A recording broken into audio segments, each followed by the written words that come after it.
Degree చేయాలి అనుకునే ప్రతి ఒక్కరు కూడా దోస్త్‌కి అప్లికేషన్ చేసుకోవాల్సి ఉంటుంది. సో, ఎవ్రీ ఇయర్ దోస్త్ ద్వారా చాలా డిగ్రీ అప్లికేషన్స్, అడ్మిషన్స్ అయితే ఉంటాయి. అయితే ఈ దోస్త్‌కి ఎట్లా అడ్మిషన్ చేసుకోవాలి అండ్ అలాగే దీనికి సంబంధించిన కావాల్సిన రిక్వైర్డ్ సర్టిఫికేట్స్ ఏంటి అనేది ఈ వీడియోలో నేను చెప్తాను. And before starting the video ఇట్లాంటి మరిన్ని లేటెస్ట్ అప్డేట్స్ కోసం ఛానల్‌ని ఫస్ట్ టైం గనక చూసినట్లయితే సబ్స్క్రైబ్ చేసుకొని మీతో పాటు ఇంకొక నలుగురిని ఎడ్యుకేట్ చేయండి. ఇక్కడ మనం చూసుకున్నట్లయితే ఇది దోస్త్‌కి సంబంధించిన 24, 25కి సంబంధించింది. ఇక్కడ చూడండి, వెల్కమ్ టు దోస్త్ 24, 25 అకాడమిక్ ఇయర్ అనేసి ఇక్కడ కనిపిస్తుంది కదా. దోస్తుకు సంబంధించిన హెల్ప్ లైన్ అండ్ టైమింగ్స్ వచ్చేసరికి వర్కింగ్ డేస్, వెబ్సైట్ యొక్క టైమింగ్స్ ఏంటి అనేది ప్రతీది ఇక్కడ మెన్షన్ చేయడం జరిగింది. అండ్ తెలంగాణలో ఉన్న యూనివర్సిటీస్ ఎక్కడెక్కడ గవర్నమెంట్ డిగ్రీ కాలేజెస్కి సంబంధించిన ఇన్ఫర్మేషన్ అన్నీ కూడా ఉన్నాయి. సో స్టెప్ వైజ్గా చెప్తున్నాను. మీరు ఇప్పుడు ఇంటర్మీడియట్ కంప్లీట్ చేసిండ్రు, మీరు ఎంసెట్ ఎగ్జామినేషన్స్ రాసిన వాళ్ళైతే త్రూ ఇంజనీరింగ్ అట్లా వెళ్తారు కదా. దోస్త్ ద్వారా ఏంటి అంటే మీరు డిగ్రీ అడ్మిషన్స్ అయితే పొందొచ్చు. ఇక్కడ క్యాండిడేట్ ప్రీ రిజిస్ట్రేషన్ అనేది కనిపిస్తుంది కదా.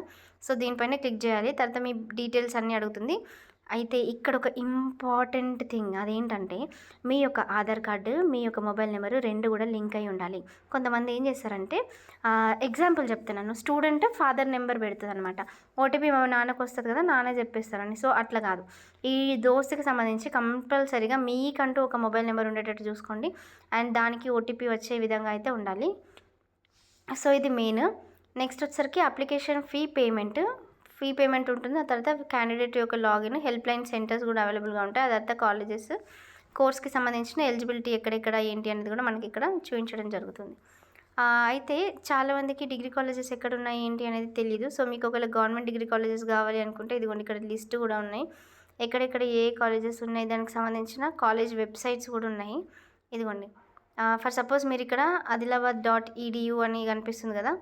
సో దీనిపైన కనుక క్లిక్ చేస్తే ఆదిలాబాద్లో ఉన్న కాలేజ్కి సంబంధించిన యూఆర్ఎల్ రావడం జరుగుతుంది.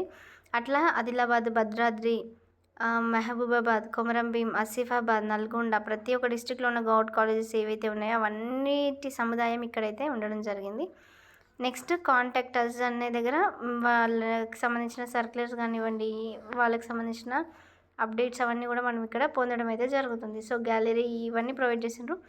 ఈ గ్యాలరీ ఎందుకంటే నేను జస్ట్ మీకు ఒక ఐడియా కోసం చూపిస్తున్నాను. బట్ దోస్త్ రిజిస్ట్రేషన్ చేసుకునే స్టూడెంట్స్ కంపల్సరీగా కాస్ట్ సర్టిఫికేట్, ఇన్కమ్ సర్టిఫికేట్ మెయిన్గా ఉండేటట్టు చూసుకోండి. ఇన్కమ్ సర్టిఫికేట్ ఎందుకు అనే డౌట్ వస్తుంది చాలామందికి.